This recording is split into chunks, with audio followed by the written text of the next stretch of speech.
Beberapa waktu terakhir ini, muncul fenomena mengherankan di tengah masyarakat. Doa menjadi senjata politik untuk menghancurkan orang lain yang dianggap lawan. Jika itu terjadi di kalangan masyarakat biasa yang kurang sangat paham dalam keagamaan, kiranya bisa dimaklumi. Tetapi apalacur fenomena tersebut malah diinisiasi atau digagas oleh para ulama atau para pemimpin agama yang selama ini dipandang sebagai guru dan teladan dalam soal paham dan pengamalan agama. Alih-alih memberi pencerahan kepada kaum awam, sebaliknya menjerumuskan kepada kesesatan berpikir dan beriman. Begitulah kiranya ketika segala sesuatu serba nanggung dan memang tidak pernah paham tentang keimanan.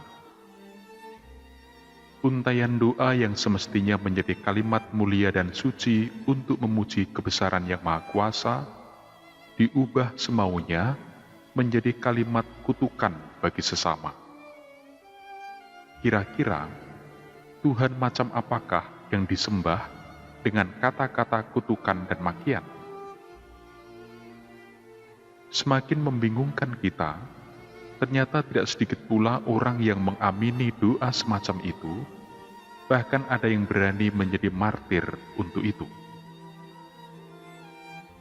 Rasul Paulus dalam suratnya kepada jemaat di Roma pasal 10 ayat 9-18 telah memberi nasihat kepada semua murid Yesus di segala zaman, agar iman dan ucapan doa sungguh-sungguh ditempatkan dalam kaitan dengan pengalaman hidup di hadapan Allah, bukan demi urusan atau kepentingan duniawi dan manusiawi semata.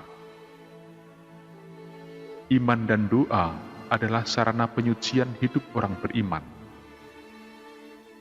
Kita beriman dan mampu berdoa bukan karena hasil usaha atau kehebatan pribadi, tetapi berkat karya Roh Allah yang ingin menuntun dan memelihara kita pada kebenaran. Kita disebut beriman secara benar kalau meyakini Allah sebagai sumber hidup dan menjadikannya tujuan hidup satu-satunya. Sedangkan doa-doa kita disebut benar bila ucapan doa kita adalah ungkapan iman tadi dan membiarkan kuasa Roh Allah menuntun kehendak dan mulut kita. Dan itu akan nampak pada isi doanya, yakni bukan demi memenuhi kepentingan dan ambisi pribadi, melainkan sekedar memuliakan Allah dan harapan akan berkat Allah bagi kehidupan.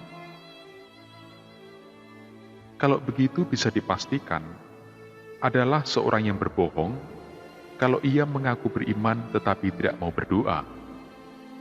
Dan sebaliknya, ia pandai berdoa tetapi tidak beriman kepada Allah yang menghendaki kita hidup suci. Jadi, doa yang benar hanya mungkin diucapkan oleh seorang yang sungguh-sungguh beriman. Sedangkan iman yang sungguh kepada Allah hanya mendorong orang untuk mengucapkan doa yang membawa berkah. Di luar itu pasti penyesatan. Iman yang sungguh tidak mendorong seseorang untuk menyingkirkan atau sekedar memburukkan sesama karena perbedaan prinsip ataupun pilihan dalam hidup. Sebab Allah yang kita sembah adalah satu. Ia adalah Allah bagi semua orang, dan Ia kaya, Ia maha bagi semua orang yang berseru kepadanya. Mencontoh semangat para murid pertama Yesus, penting bagi kita untuk meyakini bahwa hidup pasti akan lebih baik kalau diserahkan secara total kepada kuasa Allah. Maka satu-satunya pilihan kita adalah hanya taat kepada kehendak-Nya. Tidak ada yang lain. Berbagai alasan untuk mengulur waktu taat kepada kehendak Allah jelas bukanlah cara jitu agar hidup lebih damai. Sebaliknya, sikap penyerahan diri dan taat memungkinkan kita selalu bisa menyadari dan merasakan kekuatan berkat Tuhan di setiap waktu. Pertanyaannya, mengapa demikian? Tentu saja, karena Tuhan itu Maha memiliki dan Dia Maha mengerti tentang semua yang kita butuhkan untuk hidup baik.